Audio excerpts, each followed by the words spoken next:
الحمد لله رب العالمين والصلاة والسلام على أشرف الأنبياء والمرسلين وعلى آله وصحبه أجمعين ومن تبعهم بإحسان إلى يوم الدين أما بعد السلام عليكم ورحمة الله وبركاته.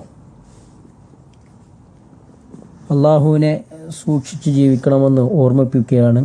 അള്ളാഹു നമ്മേവരെയും അനുഗ്രഹിക്കുമാറാകട്ടെ. കഴിഞ്ഞ ക്ലാസ്സുകളിൽ അഹ്കാമുൻ നൂന് സാക്കിന വത്തൻവീൻ അതാണ് നാം എടുത്തുകൊണ്ടിരിക്കുന്നത്. അതിൻ്റെ താരീഫുകളും നൂന് സാക്കിനയും തൻവീനും തമ്മിലുള്ള വ്യത്യാസങ്ങളുമൊക്കെ നാം മനസ്സിലാക്കി കഴിഞ്ഞു. നൂന് സാക്കിന വത്തൻവീനിന് 4 ഹുക്കുമുകളുണ്ട് എന്നും നാം മനസ്സിലാക്കിയതാണ്. അതിലൊന്നാമത്തെ ഹുക്കുമാണ് അൽ ഇദ്ഹാറുൽ ഹൽഖി. അൽ ഇദ്ഹാർ അൽ ഹൽഖി. ഇദ്ഹാർ എന്നാൽ അതിൻ്റെ ഭാഷാർത്ഥം അൽ ബയാൻ വൽ ഈദാഹ്, വെളിവാക്കുക, വ്യക്തമാക്കുക എന്നൊക്കെയാണ് അതിൻ്റെ ഭാഷാർത്ഥം. എന്നാൽ സാങ്കേതികമായി അതിന് പറയപ്പെടുന്നത് ഇഖ്റാജുൽ ഹർഫി അൽ മുദ്ഹർ, ഇഖ്റാജുൽ ഹർഫുൽ മുദ്ഹർ മിൻ മഖ്റജിഹി മിൻ ഗൈരി ഗുന്നത്തിൻ കാമില. വെളിവാക്കേണ്ട അക്ഷരം അതിൻ്റെ ഉത്ഭവസ്ഥാനത്ത് നിന്ന് പൂർണ്ണമായ ഗുന്നത്ത് ഇല്ലാത്ത രൂപത്തിൽ പുറപ്പെടുവിക്കുക. ഇതിനാണ് അൽ ഇദ്ഹാർ എന്ന് പറയുന്നത്.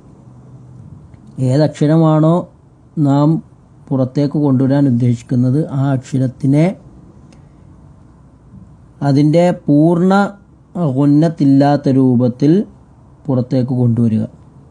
ഇവിടെ അൽ ഹർഫുൽ മുദ്ഹർ എന്ന് പറഞ്ഞിട്ടുള്ളത് നൂന് സാക്കിന വത്തൻവീൻ, നൂന് സാക്കിനയും തൻവീനുമാണ്. അത് ഇദ്ഹാറിൻ്റെ അക്ഷരങ്ങൾക്ക് മുമ്പ് വരുന്ന അവസ്ഥയിൽ നൂന് സാക്കിന വത്തൻവീൻ വന്നാൽ അതിനെയാണ് ഇവിടെ അൽ ഹർഫുൽ മുദ്ഹർ എന്ന് ഉദ്ദേശിച്ചിട്ടുള്ളത്. അപ്പോൾ വെളിവാക്കാൻ ഉദ്ദേശിക്കുന്ന നൂനോ സുക്കൂനുള്ള നൂനോ അല്ലെ തൻവീനോ അതിൻ്റെ ശരിയായ മഖ്റജിൽ നിന്ന് പൂർണ്ണമായ ഗുന്നത്തില്ലാത്ത രൂപത്തിൽ പുറത്തേക്ക് കൊണ്ടുവരിക.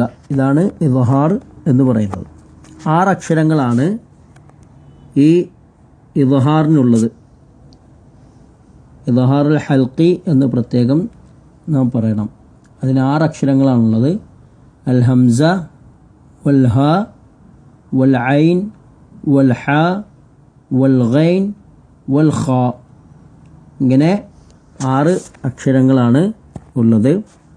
ഈ 6 അക്ഷരങ്ങളെയും അല്ലാമൽ ജംസൂരി റഹ്മത്തുള്ളാഹി അലൈഹി അദ്ദേഹത്തിൻ്റെ കവിതയിലെ ഒരു വരിയിൽ ഉൾപ്പെടുത്തിയിട്ടുള്ളത് നമുക്ക് കാണാൻ സാധിക്കും. ഹംസുൻ ഫഹാഉൻ സുമ്മ ഐനുൻ ഹാഉ മുഹ്മലതാനി സുമ്മ ഗൈനുൻ ഖാഉ. ഹംസുൻ ഹാഉൻ സുമ്മ ഐനുൻ ഹാഉ മുഹ്മലതാനി. മുഹ്മലതാനി എന്ന് പറഞ്ഞാൽ പുള്ളിയില്ലാത്ത രൂപത്തിൽ, ഖാലിയായ രൂപത്തിൽ എന്നാണ്. സുമ്മ ഗൈനുൻ ഖാഉ. അങ്ങനെ 6 അക്ഷരങ്ങൾ. ഈ 6 അക്ഷരങ്ങൾ ഇദ്ഹാറിൻ്റെ രൂപം വരുന്നത് എപ്പോഴാണ് എന്ന് പണ്ഡിതന്മാർ വിശദീകരിക്കുന്നുണ്ട്. ഇദാ വഖഅ ഹർഫുൻ മിൻ ഹാദിഹിൽ ഹുറൂഫു സിത്ത ബഅദ നൂനു സാക്കിനതി ഫീ കലിമത്തിൻ ഔ ഫീ കലിമത്തൈൻ. ഈ 6 അക്ഷരങ്ങളിൽ ഏതെങ്കിലും ഒരക്ഷരം സുക്കൂനായ നൂനിന് ശേഷം ഒറ്റ വാചകത്തിലോ അല്ലെങ്കിൽ 2 വാചകത്തിലായോ അതല്ലെങ്കിൽ ബഅദ തൻവീനി, തൻവീനിന് ശേഷം എപ്പോഴും തൻവീനും അടുത്ത തൻവീൻ എപ്പോഴും ലാസ്റ്റ്, ഒരു വാചകത്തിൻ്റെ ലാസ്റ്റിലാണ് വരിക. പിന്നെ അടുത്ത വാചകത്തിൻ്റെ തുടക്കത്തിലാണ് ഹർഫ് വരിക. അപ്പോൾ അത് 2 കലിമയിലായിട്ടാണ് എപ്പോഴും ഉണ്ടാകുക. അപ്പോൾ തൻവീനു ശേഷമോ ഈ ഹർഫുകളിൽ ഏതെങ്കിലും ഒന്ന് വന്നാൽ അതിനെ, അതായത് സുക്കൂനുള്ള നൂനിനെ അല്ലെങ്കിൽ തൻവീനെ വെളിവാക്കി ഉച്ചരിക്കണം, വ്യക്തമായി കേൾക്കുന്ന രൂപത്തിൽ ഉച്ചരിക്കണം. ഇതാണ് അതിൻ്റെ നിയമം. ഈ 6 അക്ഷരങ്ങളിൽ ഏതെങ്കിലും ഒരു അക്ഷരം സുക്കൂനായ നൂനിനോ തൻവീനോ ശേഷം വരികയാണെങ്കിൽ ആ സുക്കൂനായ നൂനിനെയും തൻവീനെയും വെളിവാക്കി ഉച്ചരിക്കണം. ഉദാഹരണങ്ങൾ നമുക്ക് പെട്ടെന്ന് നോക്കിയാൽ കാണാൻ സാധിക്കുന്നത് ഒരു ടേബിൾ രൂപത്തിൽ ഞാനിവിടെ കൊടുത്തിട്ടുണ്ട്. നിങ്ങൾക്ക് മനസ്സിലാകും ഒരൊറ്റ കലിമയിൽ വരുന്ന സന്ദർഭത്തിൽ എങ്ങനെ, 2 കലിമയിൽ വരുമ്പോൾ എങ്ങനെ, തൻവീൻ്റെ കൂടെ എങ്ങനെ എന്നൊക്കെ ഇവിടെ വിശദീകരിച്ചിട്ടുണ്ട്. അൽ ഹംസ അതൊരു കലിമയിലാകുമ്പോൾ നമുക്ക് കാണാം വയൻ ഔന, വയൻ ഔന. 2 കലിമയിൽ മൻ അഅത, മൻ അ, അവിടെ ഹംസ അതിനു മുമ്പ് ഉള്ളത് സുക്കൂനുള്ള നൂനാണ്. കിതാബുൻ അൻസൽനാഹു, കിതാബുൻ അ, കിതാബുൻ അൻസൽനാഹു, അവിടെ തൻവീൻ്റെ നിയമമാണ്. അവിടെ ഹ എന്ന അക്ഷരം വഹും യൻഹൗന, മൻ ഹാജറ, ജുറുഫിൻ ഹാർ. അൽ ഐൻ്റെത് വൽ അൻആമ മിൻ അലഖിൻ വാസിഉൻ അലീം.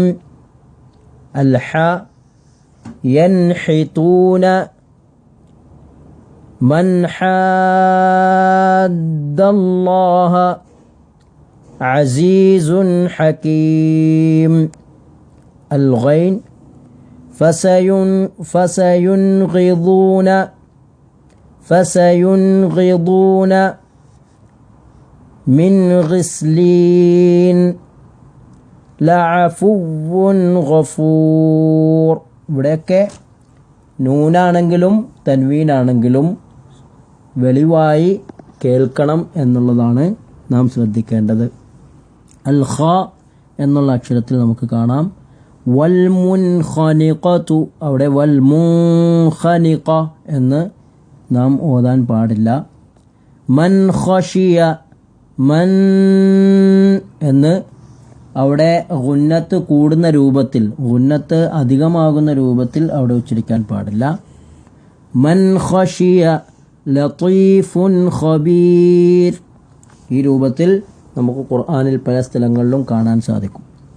ഇനി ഇതിനെ എന്തുകൊണ്ട് ഇദ്ഹാറുൻ ഹൽഖിയുൻ എന്ന് പറഞ്ഞു എന്നുള്ളതും കൂടി മനസ്സിലാക്കാം.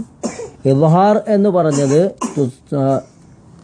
തസ്മിയത്തുഹു ഇദ്ഹാറൻ, ഇദ്ഹാർ എന്ന് പറഞ്ഞത് ലിദുഹൂരിൻ നൂനി സാക്കിനതി വത്തൻവീൻ, നൂന് സാക്കിനയും തൻവീനും വെളിവായി കേൾക്കുന്നത് കൊണ്ടാണ് അതിന് ഇദ്ഹാർ എന്ന് പേര് വന്നത്. അൽ ഹൽഖി എന്നതിന് പേര് വരാൻ കാര്യം ഹുറൂഫുഹു സിത്ത തഖ്റുജു മിനൽ ഹൽഖ്, ഈ 6 അക്ഷരങ്ങൾ ഹൽക്കിൽ നിന്ന് പുറപ്പെടുന്ന അക്ഷരങ്ങളായതുകൊണ്ടാണ് അതിനെ ഹൽഖി എന്ന് പേര് പറയപ്പെടുന്നത്. അപ്പോൾ ഇദ്ഹാർ ഹൽഖി എന്നത് ഈ നൂന് സാക്കിന വ തൻവീൻ്റെ ഒന്നാമത്തെ നിയമമായിട്ട് നമുക്ക് മനസ്സിലാക്കാം. വെളിവാക്കി ഉച്ചരിക്കുകയാണ് വേണ്ടത്. നൂന് സാക്കിന വ തൻവീനെ നാം വെളിവാക്കിയാണ് ഉച്ചരിക്കേണ്ടത്. പ്രത്യേകം ശ്രദ്ധിക്കണം ഓതുന്ന സമയത്ത്. ഈ സുക്കൂനായ നൂനിൻ്റെയും തൻവീൻ്റെയും ഹുക്കുമുകൾ നന്നായി പഠിച്ചാൽ തന്നെ ഏകദേശം നന്നായിട്ട് ഖുർആൻ നമുക്ക് ഓതുവാൻ സാധിക്കും. ഇപ്പോൾ സൂറത്തുൽ ഹാഖയിലെ 12 ആയത്തുകൾ ഞാൻ ഓതുന്നുണ്ട്, ഒന്ന് ശ്രദ്ധിച്ചു നോക്കുക. അഊദു ബില്ലാഹി മിനശ് ശൈത്വാനിർ റജീം. ബിസ്മില്ലാഹിർ റഹ്മാനിർ റഹീം. അൽ ഹാഖ്ഖ, മൽ ഹാഖ്ഖ. وما أدراك ما الحاقة كذبت ثمود وعاد بالقارعة فأما ثمود فأهلكوا بالطاغية وأما عاد فأهلكوا بريح صرصر عاتية سخرها عليهم 7 ليال و8 أيام حسوما فترى القوم فيها صرعى كأنهم أعجاز نخل خاوية فهل ترى لهم من باقية وجاء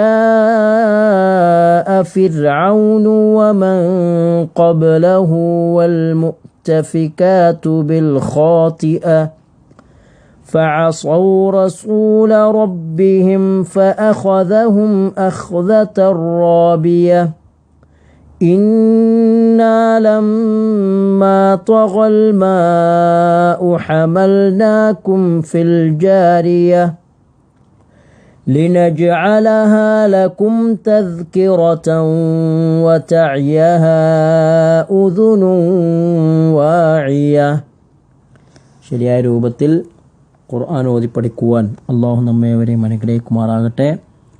വആഖിറു ദഅവാന അനിൽ ഹംദുലില്ലാഹി റബ്ബിൽ ആലമീൻ. അസ്സലാമു അലൈക്കും വറഹ്മത്തുള്ളാഹി വബറകാതുഹു.